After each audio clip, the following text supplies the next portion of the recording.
EDUSAT के telecast में आप लोग सब लोगों का स्वागत है। मैं कुशागर शर्मा, गवर्नमेंट मॉडल संस्कृति सीनियर सेकेंडरी स्कूल बराड़ा से आज आपके सामने class 12th alcohol phenol and ethers, very important topic, उसका एक important topic chemical properties of alcohol and phenol आज आपके सामने लाया हूं। और आई होप सब लोग इसे बहुत ध्यान से देखेंगे, बहुत ध्यान से समझेंगे और अ, इसको इससे बहुत सारी चीजें सीखने को मिलेंगी आपको और बहुत सारी चीजें आप लोग सीखेंगे भी। तो चलिए शुरू करते हैं हम लोग अपना टॉपिक एडुसेट टेलीकास्ट का, अल्कोहल फिनोल एंड ईथर की केमिकल प्रॉपर्टीज, बेसिकली अल्कोहल और फिनोल की केमिकल प्रॉपर्टीज। तो अल्कोहल और अल्कोहल की पहले हम लोग केमिकल प्रॉपर्टीज के बारे में डिस्कशन करते हैं। तो अल्कोहल जो होते हैं वो काफी वर्सेटाइल कंपाउंड्स होते हैं। वर्सेटाइल का मतलब कि काफी तरह से ये रिएक्शन कर सकते हैं। ये जो अल्कोहल्स होते हैं ये न्यूक्लियोफाइल की तरह भी रिएक्ट कर सकते हैं और इलेक्ट्रोफाइल की तरह भी रिएक्ट कर सकते हैं। ठीक है। तो केमिकल प्रॉपर्टीज ऑफ अल्कोहल का सबसे पहली बात यही है, सबसे पहली बात समझनी है कि अल्कोहल्स जो है वो न्यूक्लियोफाइल और इलेक्ट्रोफाइल दोनों की तरह रिएक्ट कर सकते हैं। जैसे हमारे पास केस वन है, केस वन के अंदर हम लोग पढ़ेंगे कि अल्कोहल जो है वो न्यूक्लियोफाइल की तरह कैसे रिएक्ट करते हैं। देखिए ये हमारे पास अल्कोहल है ROH ग्रुप। अगर हमारे पास ROH ग्रुप का O और H ग्रुप वाला बॉन्ड, यानी कि O और H बॉन्ड अगर ब्रेक हो, तो O और H का बॉन्ड ब्रेक हो तो it will form RO negative and H positive. और जब किसी स्पीशीज के ऊपर नेगेटिव चार्ज आएगा तो वो एक्ट करेगा एज अ न्यूक्लियोफाइल। तो इस केसेस में, इन केसेस के अंदर, इन रिएक्शंस के अंदर जो अल्कोहल है वो एक तरह का न्यूक्लियोफाइल की तरह रिएक्ट करेंगे। जैसे हम एक एग्जांपल के तौर पे हम लोग इसको लिखते हैं, हम लोग एक बहुत सिंपल सा एग्जांपल मिथेनॉल ले लेते हैं और मिथेनॉल में हम ऐड करते हैं सोडियम।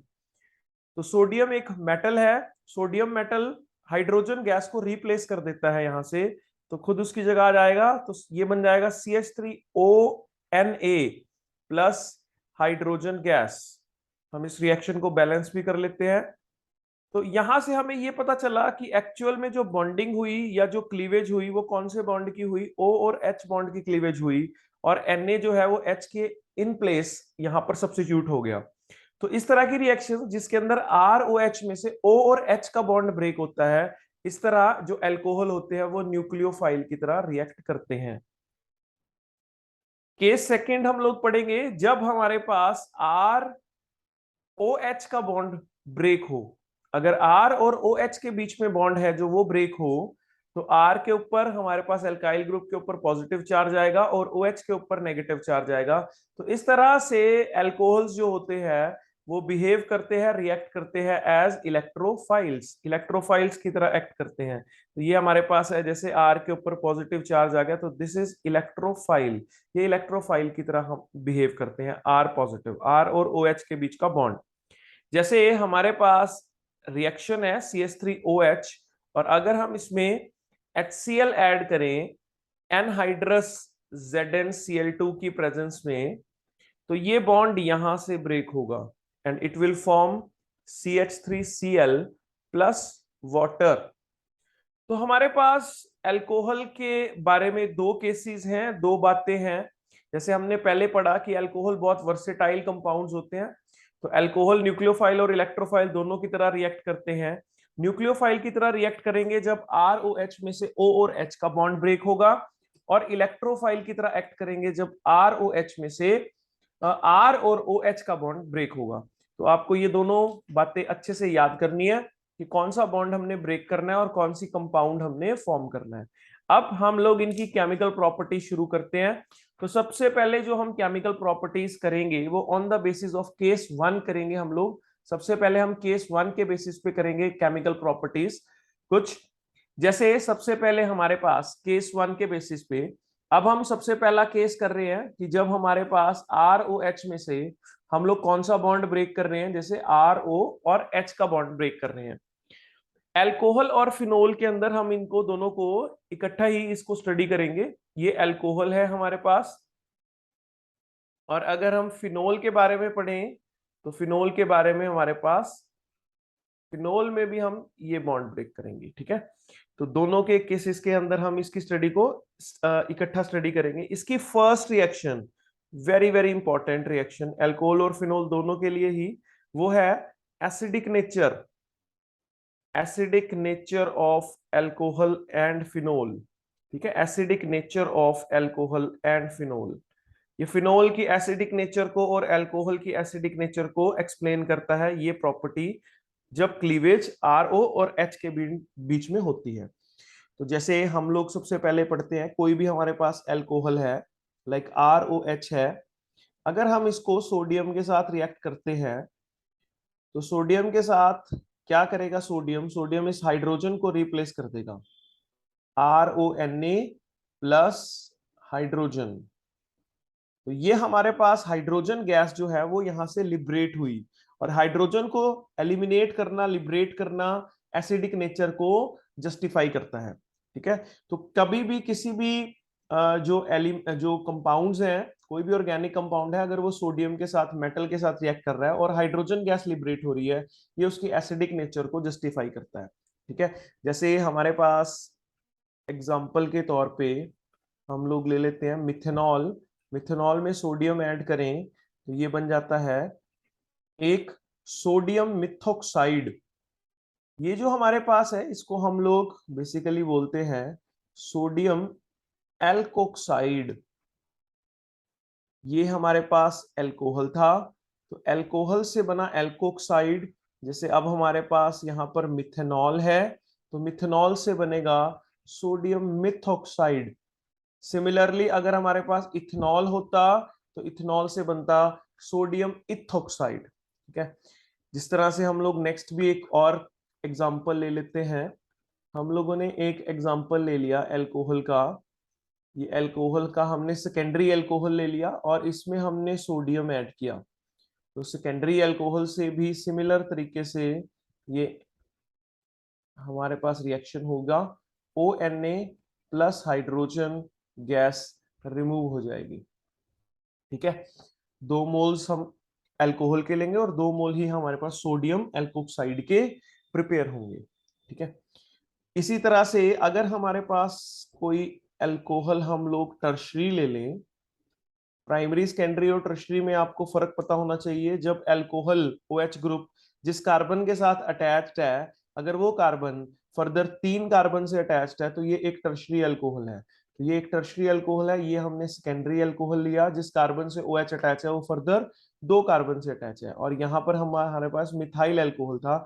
अगर हमारे पास एक ऐसा अल्कोहल हो जो कार्बन हो, जो OH से अटैच हो और फर्दर वो 1 कार्बन से अटैच हो, तो वो हमारे पास प्राइमरी अल्कोहल होता है। तो यहाँ पर हम लोग स्टडी करते हैं, तो यहाँ पर भी हम लोग सोडियम के साथ अगर हम इसको रिएक्ट करें, तो हमारे पास टर्शरी अल्कोहल से बन जाएगा टर्शरी एल्कोक्साइड और हाइड्रोजन गैस रिमूव हो जाएगा, ठीक है। तो आप लोगों को बेसिकली यही चीज समझनी है कि जो भी अल्कोहल होगा, बेसिक नेचर क्या है, अल्कोहल जो भी होगा अगर उसमें सोडियम ऐड करेंगे तो सोडियम वहां से हाइड्रोजन को रिमूव कर देगा और खुद उसकी जगह पे उसको डिस्प्लेस कर देगा, खुद उसकी जगह आ जाएगा और RONA यानी कि सोडियम एल्कोक्साइड की फॉर्मेशन हो जाएगी। अब हम यहाँ पर कुछ बातें और स्टडी करेंगे। जैसे सबसे पहली बात हम लोग यहाँ पर ये पढ़ेंगे कि जो प्राइमरी अल्कोहल है, सेकेंडरी अल्कोहल है और टर्शियरी अल्कोहल है, इसमें से ज्यादा एसिडिक नेचर किसकी होगा, ठीक है। एसिडिक नेचर किसकी ज्यादा होगी, एसिडिक नेचर के बारे में पढ़ेंगे हम। प्राइमरी, सेकेंडरी और टर्शियरी अल्कोहल की एसिडिक नेचर में किसकी एसिडिक नेचर ज्यादा होगी, यानी कि कौन जल्दी रिएक्ट करेगा, ठीक है, किसकी एसिडिक नेचर ज्यादा होगी। तो जब हम इनको स्टडी करते हैं तो हम लोगों के बारे, हम लोग एक चीज पढ़ते हैं। यहाँ पर मैं पहले, सबसे पहले मैं एक प्राइमरी अल्कोहल बना लेता हूँ, मैं एक सेकेंडरी अल्कोहल बना लेता हूँ और मैं एक टर्शियरी अल्कोहल भी बना लेता हूँ।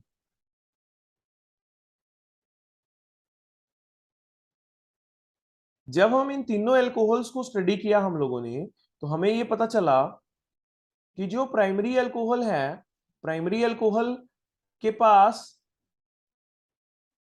एक ही इलेक्ट्रॉन रिलीजिंग ग्रुप है। जो सेकेंडरी अल्कोहल है, सेकेंडरी अल्कोहल के पास 2 इलेक्ट्रॉन रिलीजिंग ग्रुप हैं, और जो टर्शरी अल्कोहल है, टर्शरी अल्कोहल के पास 3 इलेक्ट्रॉन रिलीजिंग ग्रुप्स हैं। तो ये इलेक्ट्रॉन को रिलीज कर रहे हैं, यहां पर भी ये इलेक्ट्रॉन को रिलीज कर रहे हैं, और यहां पर भी ये इलेक्ट्रॉन को रिलीज कर रहे हैं।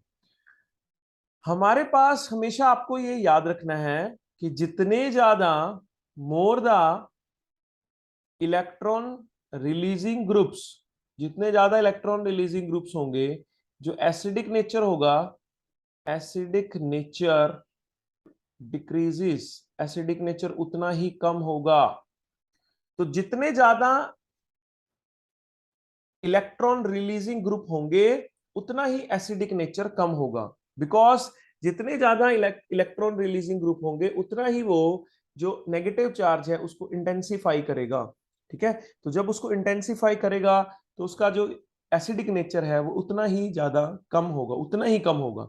तो अगर हम तीनों का कंपैरिजन देखें, प्राइमरी का, सेकेंडरी का और टर्शरी का, तो सबसे बढ़िया जो एसिडिक नेचर है वो होगा प्राइमरी का as compared to secondary alcohol as compared to tertiary alcohol। तो प्राइमरी अल्कोहल, सेकेंडरी अल्कोहल और टर्शियरी अल्कोहल में से सबसे ज्यादा अच्छा जो एसिडिक नेचर होगा वो होगा प्राइमरी अल्कोहल का। Very important, it's one of the important question also.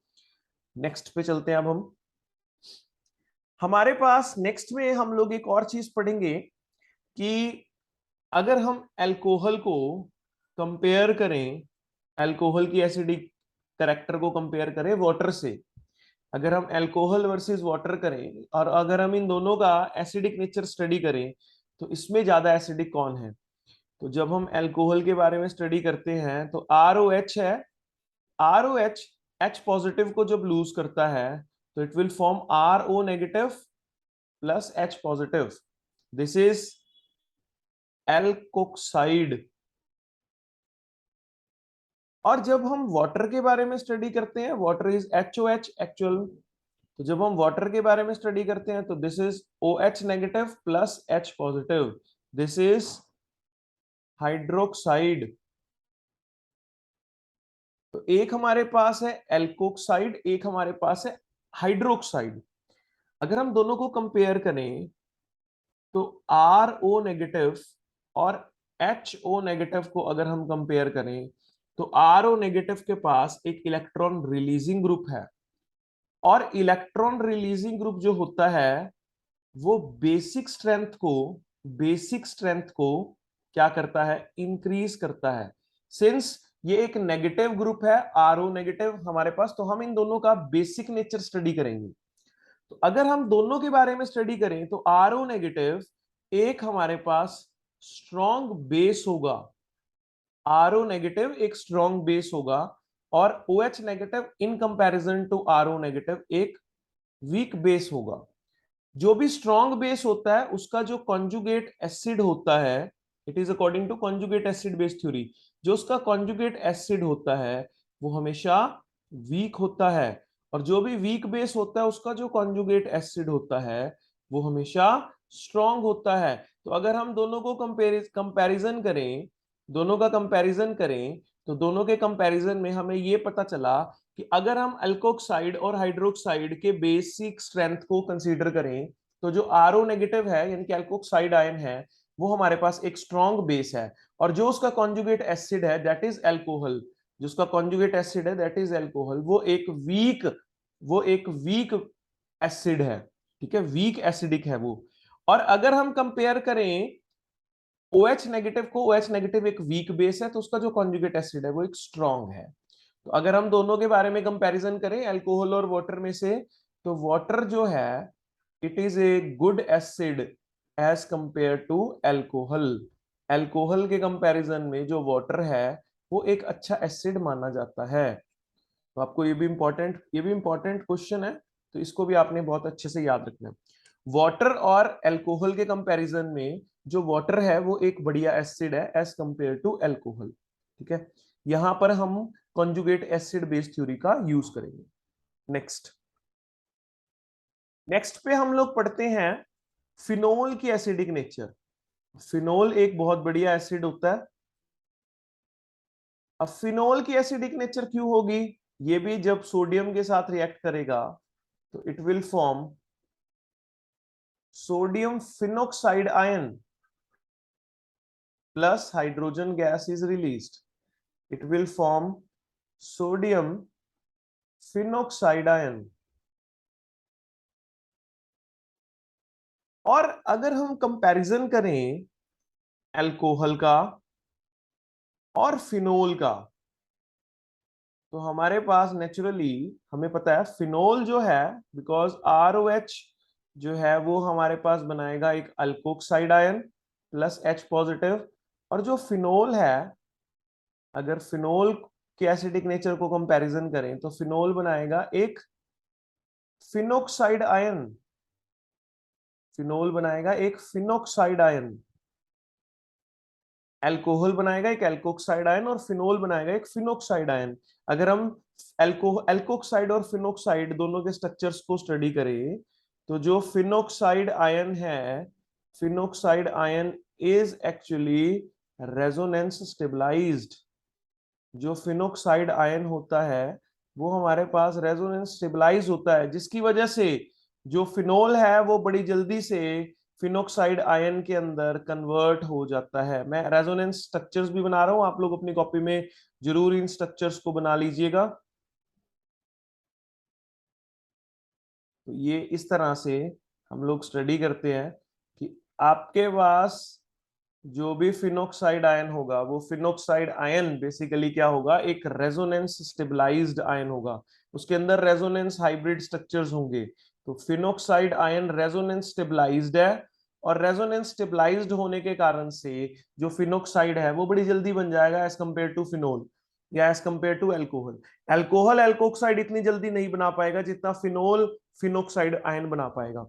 तो फिनोल जो है वो फिनोक्साइड आयन बनाएगा, क्योंकि फिनोक्साइड आयन एक रेजोनेंस स्टेबलाइज्ड आयन है, जिसकी वजह से हम ये कह सकते हैं कि phenol is a better acid as compare to alcohol. Alcohol से भी अच्छा एसिड फिनोल है, ठीक है। तो phenol is a very good acid as compare to alcohol, because phenol forms phenoxide ion and phenoxide ion is more stable because of delocalization of electrons, that is pi electrons, that is resonance। तो resonance की वजह से जो phenol होता है वो एक बढ़िया एसिड होता है। अब हम फिनोल के भी कुछ केसेस करेंगे। आप लोगों को ना एक बात को आप अपनी कॉपी में लिख लीजिए कि आपको बार बार याद आएगी एसिडिक नेचर में, चाहे आप कार्बोक्सिलिक एसिड की एसिडिक नेचर करें, चाहे बेसिक नेचर करेंगे आप बेसिस की अमाइंस चैप्टर में। तो जो जितने भी इलेक्ट्रॉन रिलीजिंग ग्रुप्स होते हैं, इलेक्ट्रॉन रिलीजिंग ग्रुप्स होते हैं, वो हमेशा एसिडिक नेचर को एसिडिक नेचर को डिक्रीज करते हैं, एसिडिक नेचर को करते हैं डिक्रीज।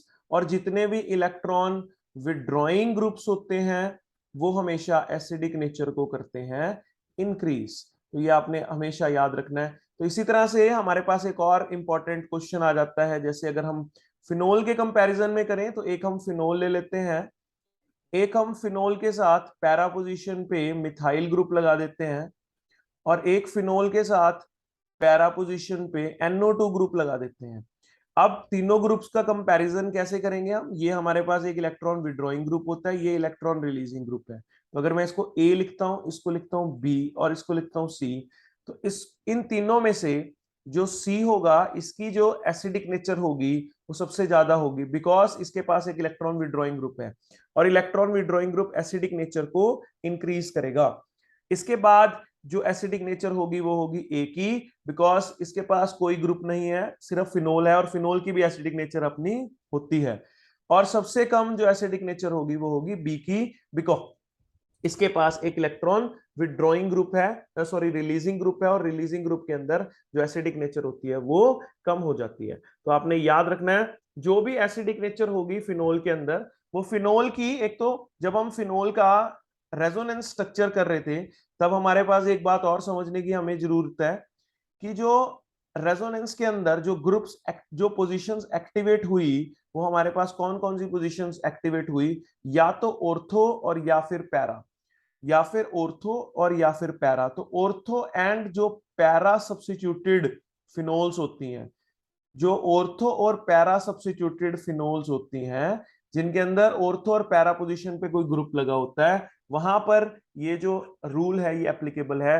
इलेक्ट्रॉन रिलीजिंग ग्रुप जो है वो एसिडिक नेचर को डिक्रीज करेगा, और इलेक्ट्रॉन विड्रॉइंग ग्रुप जो है वो एसिडिक नेचर को इंक्रीज करेगा। तो ये आपने याद रखना है, very very important topic and very very important concept. ठीक है, नेक्स्ट एक और हमारे पास छोटा सा कॉन्सेप्ट है एसिडिक नेचर के बारे में। हमें हमें पता लगता है के वैल्यू के बारे में और पीके वैल्यू के बारे में। तो पीके वैल्यू बेसिकली नेगेटिव लॉगरिथम होता है के वैल्यू का। और आपने याद क्या करना है कि कोई भी एक बढ़िया एसिड तभी होगा, एसिडिक नेचर अगर किसी की ज्यादा है, अगर किसी की एसिडिक नेचर ज्यादा है तो उसकी जो के वैल्यू होगी वो भी नेचुरली ज्यादा होगी, और उसकी जो पीके वैल्यू होगी वो नेचुरली हमेशा सबसे कम होगी। तो जिसकी पीके वैल्यू कम है वो एक बढ़िया एसिड है, जिसकी पीके वैल्यू ज्यादा है वो एक अच्छा एसिड नहीं है।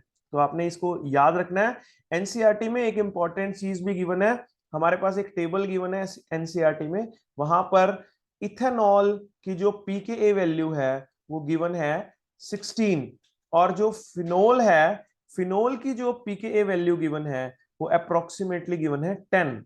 ठीक है, ये 15.9 है, ये 10 है। और वहां पर एक बात लिखी हुई है बहुत इंपॉर्टेंट, कि जो फिनोल है, phenol is 1 million times, phenol is 1 million time more acidic, more acidic then ethanol. तो आप लोग इसको देख के भी इसको स्टडी कर सकते हो। जो इथेनॉल है, इथेनॉल की पीके ज्यादा है तो उसकी एसिडिक नेचर कम होगी एज कंपेयर टू फिनोल।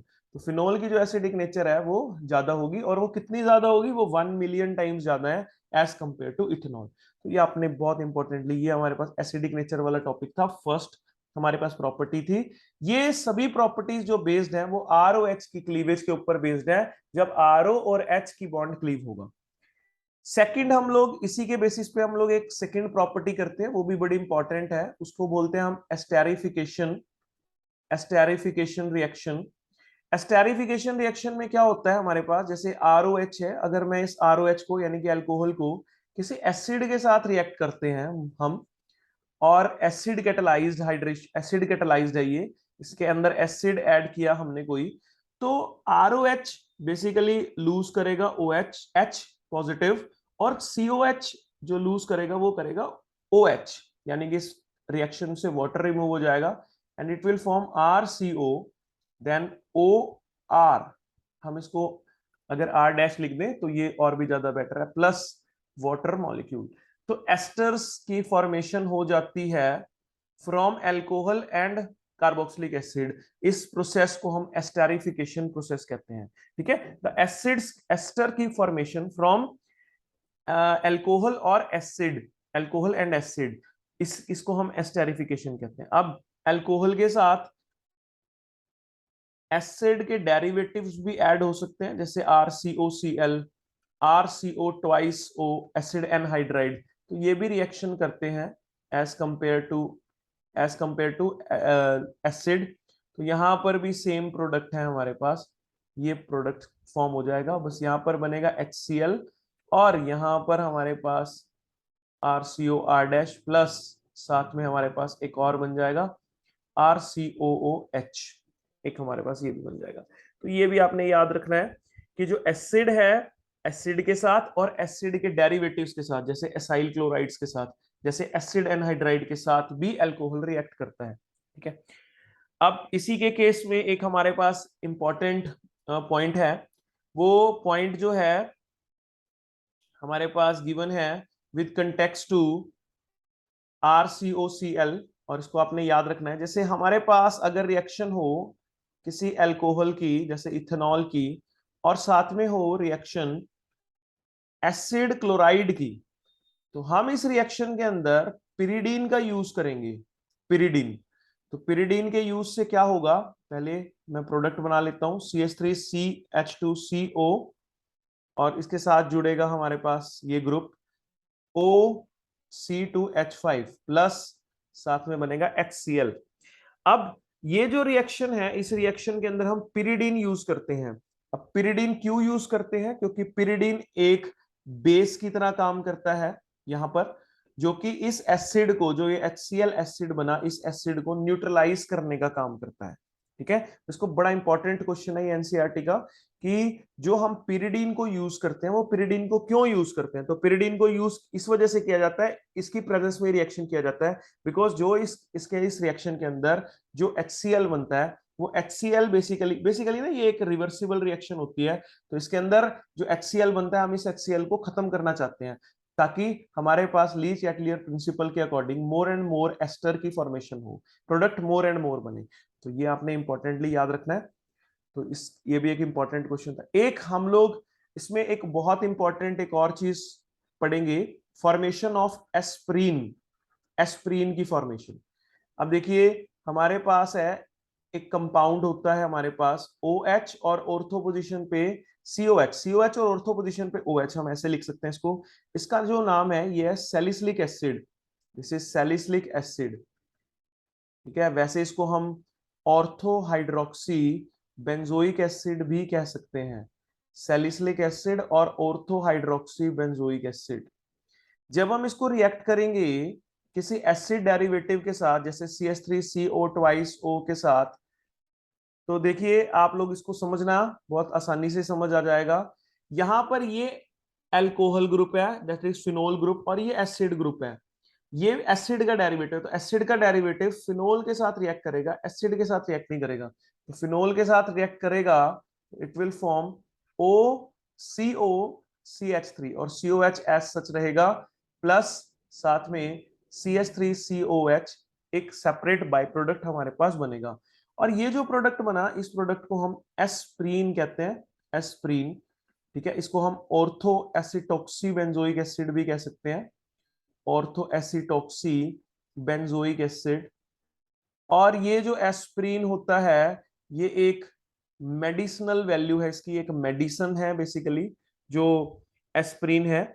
और एस्प्रीन का जो इस्तेमाल होता है वो जो माइल्ड हार्ट अटैक्स होते हैं उनको उनसे बचने के लिए एस्प्रीन को दिया जाता है। वैसे एस्प्रीन एक एनाल्जेसिक भी है, एस्प्रीन एक एंटीपायरेटिक भी है। ठीक है, और इसको माइल्ड हार्ट अटैक में भी दिया जाता है। ठीक है, तो ये हमारे पास एक इंपॉर्टेंट एस्पेक्ट है ऑर्गेनिक केमिस्ट्री का, कि ऑर्गेनिक केमिस्ट्री को हम कहाँ कहाँ यूज कर सकते हैं। ठीक है, तो ये भी एक बहुत इंपॉर्टेंट रिएक्शन है एस्प्रीन की, ये भी आपको बहुत अच्छे से आनी चाहिए। तो ये जो दो हमने रिएक्शंस की अभी तक, मैं एक बार थोड़ा रिवाइज करवा देता हूं। ये जो दो हमने रिएक्शंस की, ये बेसिकली रिएक्शन हमने केस 1 की।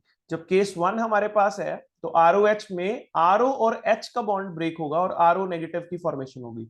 इसकी हमने सबसे पहली reaction acidic nature of alcohol and phenol के बारे में पढ़ा। तो ROH में जब H पॉजिटिव रिमूव होगा तो सोडियम अटैच हो जाएगा, it will form RONA plus hydrogen.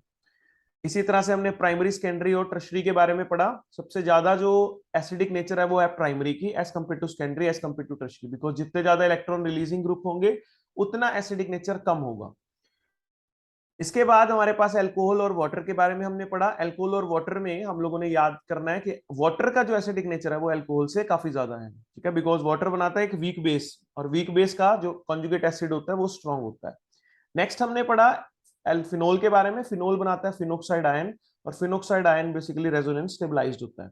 और रेजोनेंस स्टेबलाइजेशन के अंदर हमने ये भी याद रखना है कि ऑर्थो और पैरा पोजीशन एक्टिवेट होती हैं, और जो इलेक्ट्रॉन रिलीजिंग ग्रुप है वो अगर अटैच हो तो जो एसिडिक नेचर है वो डिक्रीज होती है, और इलेक्ट्रॉन विड्रॉइंग पे एसिडिक नेचर जो है वो इंक्रीज होती है। नेक्स्ट हमने के वैल्यू और पीके वैल्यू के बारे में पढ़ा। अगर किसी की के वैल्यू ज्यादा है और पीके वैल्यू कम है तो वो एक बढ़िया एसिड है। ठीक है, इसी तरह फिनोल एक 1 मिलियन टाइम्स मोर एसिडिक है as compare to ethanol. Esterification पढ़ा। एस्टेरिफिकेशन में जो अल्कोहल है वो H पॉजिटिव को लूज करेगा, और जो एसिड है या एसिड का डेरिवेटिव है वो OH को या Cl को या OCOR को रिलीज करेगा। जैसे हमने एक रिएक्शन भी पढ़ी, दो रिएक्शंस पढ़ी, एक इसको यूज किया एस्प्रीन के केस में, एस्प्रीन की फॉर्मेशन में। नेक्स्ट हमारे पास हम एक और पढ़ते हैं। अब हम नेक्स्ट, अब हमारे पास केस सेकंड है। केस सेकंड के अंदर हम लोगों ने जो ROH की जो क्लीवेज करनी है वो हमने करनी है R और OH के बॉन्ड से। तो इसकी जो सबसे पहली रिएक्शन है वो है with HCl in presence of anhydrous ZnCl2। ठीक है, तो जैसे हमारे पास ये ROH है, ROH में हम जब HCl ऐड करेंगे in presence of anhydrous ZnCl2, तो ये हमारे पास फॉर्मेशन करेगा RCl और वाटर की, RCl बनाएगा और वाटर बनाएगा। इस प्रोसेस का जो दूसरा नाम होता है वो हमारे पास होता है, इस प्रोसेस को दूसरा नाम होता है, इसको बोलते हैं हम Groves process. This process is known as Groves process. अब इस प्रोसेस के अंदर जो रिएक्शन टेक्स प्लेस करती है वो हम बेसिकली, जब ROH है वो HCl के साथ रिएक्ट करता है तो वो OH को यहां से रिप्लेस कर देता है, OH यहां से रिप्लेस हो जाता है और सबसे पहले यहां पर बनता है एक कार्बोकटायन। और इस रिएक्शन के अंदर, ग्रूस प्रोसेस के अंदर, जो कार्बोकटायन की स्टेबिलिटी है वो सबसे ज्यादा मैटर करती है। तो इस रिएक्शन के अंदर जो कार्बोकटायन की स्टेबिलिटी है वो मैटर करती है।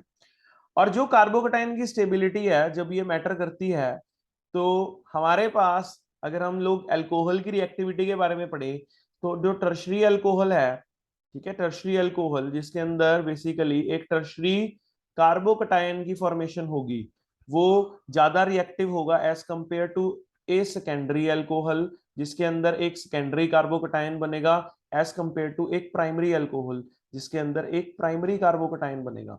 तो आपने याद रखना है, जब हम HCl के साथ एनहाइड्रस ZnCl2 की रिएक्शन करेंगे तो इसका जो रिएक्टिविटी ऑर्डर है वो है tertiary more than secondary more than primary. Tertiary group जो है, टर्शरी अल्कोहल जो है वो ज्यादा रिएक्ट करेगा as compare to secondary group as compare to primary group. तो टर्शरी मोर रिएक्ट करेगा as compare to secondary as compare to primary. ये जो HCl और एनहाइड्रस ZnCl2 है, इसको बेसिकली हम लोग डिस्टिंग्विशिंग टेस्ट के फॉर्म में भी यूज करते हैं और इसको हम लोग बोलते हैं, जो हमारे पास HCl और एनहाइड्रस ZnCl2 है इसको बोला जाता है ल्यूकास रिएजेंट। ल्यूकास रिएजेंट, और ये जो ल्यूकास रिएजेंट है ये हमारे पास एक डिस्टिंग्विश टेस्ट भी है। डिस्टिंग्विश टेस्ट है, किसका डिस्टिंग्विश टेस्ट है? Primary, secondary and tertiary alcohol का।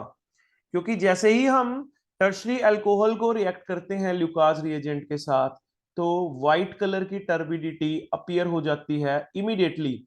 White turbidity appears immediately. Immediately ये रिएक्शन टेक्स प्लेस करती है। अब इमीडिएटली क्यों करती है? क्योंकि जो टर्शरी ग्रुप है वो टर्शरी कार्बोकटायन बनाता है और टर्शरी कार्बोकटायन ज्यादा स्टेबल होता है। ठीक है, जब सेकेंडरी के साथ हम ल्यूकास रिएजेंट को रिएक्ट करते हैं तो जो व्हाइट टर्बिडिटी है it appears after some time, after 10 to 15 minutes. 10 to 15 minutes के बाद ये अपीयर करती है। प्राइमरी के अंदर जब ल्यूकास रिएजेंट ऐड करते हैं तो कई बार व्हाइट टर्बिडिटी अपीयर ही नहीं करती, डू नॉट अपीयर। और अगर अपीयर करती भी है, if appear then on heating, heating करने पे ही वो अपीयर करती है। ठीक है, बहुत ही रेयर केसेस है जहां पर अपने आप अपीयर कर जाती है, बट प्राइमरी अल्कोहल के केस में जो टर्बिडिटी है वो अपीयर ही नहीं करती। ठीक है, तो आपने ये याद रखना है, इंपॉर्टेंट भी है ये। इसी तरह से हम नेक्स्ट पे चलते हैं जी। अब नेक्स्ट जो रिएक्शन है हमारे पास, इसी का ही पार्ट, जब R और OH का बॉन्ड ब्रेक करते हैं तो सेकेंड रिएक्शन है, वेरी वेरी इंपॉर्टेंट। इस रिएक्शन का नाम है हमारे पास डिहाइड्रेशन ऑफ एल्कोहल। बहुत इंपॉर्टेंट टॉपिक है ये आपके एग्जाम के पॉइंट ऑफ व्यू से भी। तो जब हमारे पास कोई एल्कोहल है, जैसे हम लोग इथेनॉल ले लेते हैं हम लोग, तो इसको हम किसी एसिड की प्रेजेंस में, जैसे H2SO4 की प्रेजेंस में हम इसको ट्रीट करते हैं और इसको हीट करते हैं। हीट करने के लिए टेम्परेचर भी स्पेसिफिक है। ठीक है, वो स्पेसिफिक टेम्परेचर है 443 केल्विन। तो 443 केल्विन पे जब हम इसको ट्रीट करते हैं तो जो अल्कोहल है वो डिहाइड्रेट हो जाता है। अल्कोहल का डिहाइड्रेशन का मतलब क्या होता है? डिहाइड्रेशन का मतलब है वाटर को रिमूव कर देता है। OH जिस कार्बन के साथ अटैच है ये अल्फा कार्बन है और उससे नेक्स्ट कार्बन बीटा कार्बन है। तो अल्फा से जाता है OH और बीटा से जाता है एक हाइड्रोजन, तो it will form CH2 double bond CH2, यानी कि जो अल्कोहल है उससे एल्कीन की फॉर्मेशन हो जाती है आफ्टर डिहाइड्रेशन। डिहाइड्रेशन के बाद जो अल्कोहल है वो एल्कीन की फॉर्मेशन करता है और इस प्रोसेस को हम डिहाइड्रेशन ऑफ अल्कोहल कहते हैं। ये प्रोसेस कंसंट्रेटेड सल्फ्यूरिक एसिड की प्रेजेंस में और 443 केल्विन की प्रेजेंस में ही होता है। जैसे हम कुछ और एग्जांपल्स लेते हैं, जैसे हम एक सेकेंडरी अल्कोहल का एग्जांपल ले लेते हैं, अभी हमने प्राइमरी का लिया था, तो प्राइमरी अल्कोहल और सेकेंडरी अल्कोहल का एग्जांपल ले लेते हैं। तो इसमें भी हम लोग H2SO4 ऐड करते हैं। टेम्परेचर इसमें हम लोग 440 केल्विन का रखते हैं। ये लगभग 80 H2SO4 ही हमने लिया। और इस केस में हमारे पास क्या है, इस केस में जो OH है जिस कार्बन से अटैच है दैट इज अल्फा, और ये हमारे पास दो बीटा कार्बन है। आप दोनों बीटा कार्बन पे सेम हाइड्रोजन, तो आप किसी भी बीटा से आप हाइड्रोजन रिमूव कर सकते हो। तो इट विल फॉर्म दिस, ये हमारे पास प्रोडक्ट बनेगा। ठीक है जी, ये प्रोडक्ट की हमारे पास फॉर्मेशन होगी। अगर हमारे पास कोई टर्शरी अल्कोहल हो तो टर्शरी अल्कोहल के केस में भी सेम हमारे पास इसी तरह से डिहाइड्रेशन टेक्स प्लेस करेगी। तो हमने ये भी किया, हमने यहाँ पर जो टेम्परेचर है थोड़ा सा कम हो जाएगा, जैसे 358 केल्विन हो जाएगा, बिकॉज टर्शरी ग्रुप थोड़ा ज्यादा रिएक्टिव होता है। तो इस केस में भी हमारे पास जो है वो ये हमारे पास एक एल्कीन बन जाएगा, that is 2 methyl propene. 2 methyl propene की फॉर्मेशन हो जाएगी। तो ये डिहाइड्रेशन ऑफ एल्कोहल है। ये पर्टिकुलरली एसिड की प्रेजेंस में होता है, और एसिड की प्रेजेंस में ये टेक्स प्लेस करता है, और एसिड को भी हमें एक पर्टिकुलर टेम्परेचर पे ही टेक्स प्लेस कराना पड़ता है, दैट इज लाइक 443 केल्विन। जो डिहाइड्रेशन ऑफ एल्कोहल है, अगर हम डिहाइड्रेशन ऑफ एल्कोहल को स्टडी करें तो डिहाइड्रेशन ऑफ एल्कोहल में जो टर्शरी ग्रुप है वो ज्यादा रिएक्ट करता है as compare to secondary, as compare to primary. Tertiary group secondary group से ज्यादा रिएक्ट करता है, सेकेंडरी ग्रुप प्राइमरी ग्रुप से ज्यादा रिएक्ट करता है। हमारे पास इसका मैकेनिज्म है, हमने वो मैकेनिज्म बहुत अच्छे से करना है। इसमें हमारे पास स्टेप नंबर 1 है। स्टेप नंबर 1 में प्रोटोनेशन होती है बेसिकली। ठीक है, तो हम लोग ये देखते हैं, जैसे हम स्टेप नंबर 1 इथेनॉल मॉलिक्यूल के ऊपर अप्लाई करते हैं, तो स्टेप नंबर 1 में क्या होता है, स्टेप नंबर 1 में प्रोटोनेशन होती है।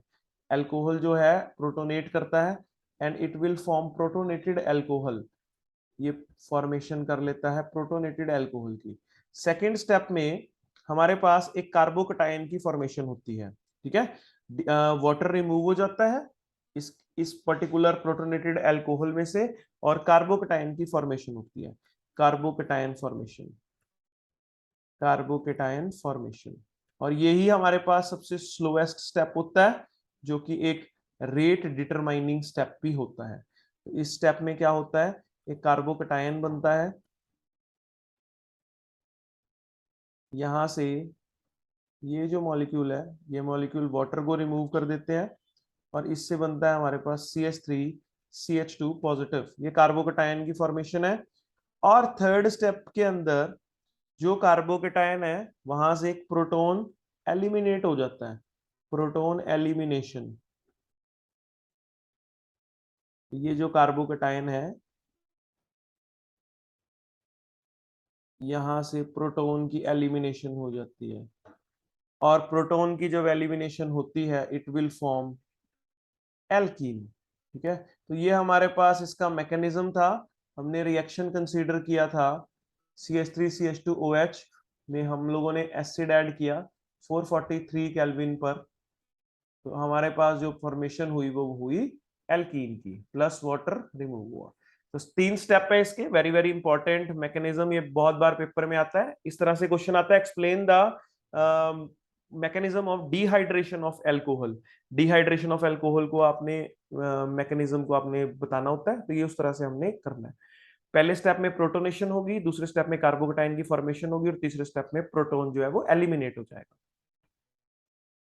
नेक्स्ट रिएक्शन है जी इसकी थर्ड रिएक्शन। उन रिएक्शंस को हम ऑक्सीडेशन रिएक्शंस बोलते हैं।